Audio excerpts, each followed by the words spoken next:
All right, so we're getting the rack ready to go into the airplane, and this one has the new system with the Rotax module on the actual rack. We've taken it off of the back of the bulkhead and put it on the bottom of the rack for easier access.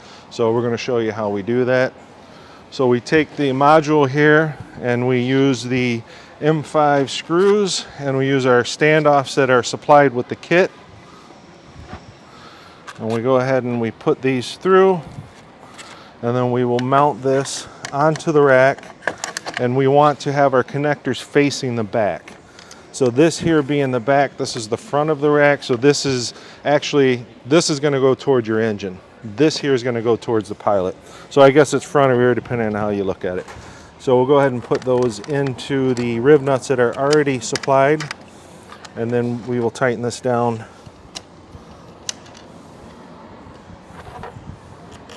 There, okay.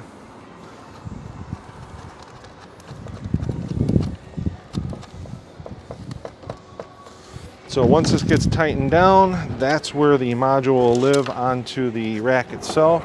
So this gets installed into the airplane, and then your connectors come right into here. So this would be the pilot side. All we'd have to do if we ever had to get this off is drop this right straight down.